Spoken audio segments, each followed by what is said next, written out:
First ever factory outlet, Chandanagar, Mukunda Jewelers, opening soon. No making charges.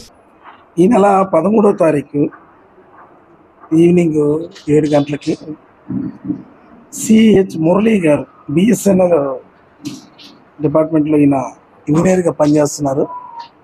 ఈయన complaint ఇచ్చారు. మనకి complaint సారాంశం ఏంటంటే, మన హెల్త్ ఏరియా మీన్స్ ఏఎస్ రాజా సర్కిల్ దగ్గర ఉన్నటువంటి ఇండోర్ స్టేడియం దగ్గర నుంచి డబుల్ రోడ్లో ఒక 100 మీటర్స్ 200 మీటర్స్ వరకు జీవీఎంసీ ఫుట్పాత్ను తవ్వి బిఎస్ఎన్ఎల్ ల్యాండ్ లైన్కి ఉపయోగించే కాపర్ వైర్ని సుమారు ఒక 200 నుంచి 300 మీటర్ల వైర్ని గుర్తు తెలియని వ్యక్తులు దొంగలించుకుపోయారని రిపోర్ట్ అంశాలు.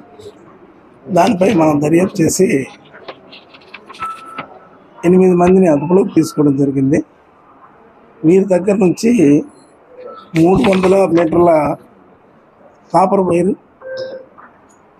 దాన్ని అంటే పని చేయడానికి వైర్ని తరలించడానికి ఉపయోగించిన టాటా ఏస్ వెహికల్ AP31TE 4553 అనే వెహికల్ను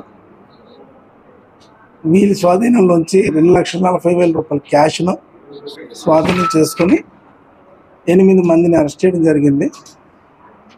ఇందులో A1 పేరు ఏంటంటే ఆసనాల పెట్టాడు. ఇతను RNB దగ్గర ఏకలవ్య కాలనీలో నివాసం ఉంటాడు. ఇతనికి పెందూరు దగ్గరలో స్క్రాప్ షాప్ ఉంది. ఈయన ఆధ్వర్యంలో భక్తుల శ్రీను, గుంజా గోవర్ధన్, భక్తుల ఏడుకొండలు, భక్తుల రాజు, చేకూరి దుర్గాప్రసాద్, దేవాల రాజేష్, భక్తుల ప్రసాద్, వీళ్ళందరూ కూడా రిమైనింగ్ పర్సన్స్ అందరూ ఏలూరుకి చెందిన వారు. వీళ్ళందరినీ ఒక వ్యక్తి మాత్రం నల్గొండ డిస్ట్రిక్ట్. వీళ్ళందరూ రిలేటివ్స్, ఒకే ఫ్యామిలీ.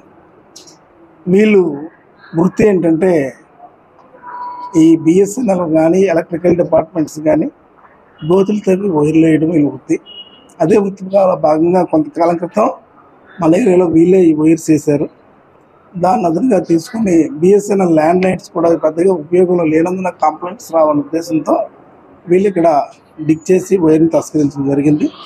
దీని మీద కేసు రిజిస్టర్ చేయడం జరిగింది. Crime number 116/2025 under section 303 class 2 దొంగతనం, సెక్షన్ 3 of PDPP యాక్ట్ అంటే గవర్నమెంట్ ఆస్తి దోపిడీ చేసిన కేసు కూడా నమోదు చేయడం జరిగిందండి.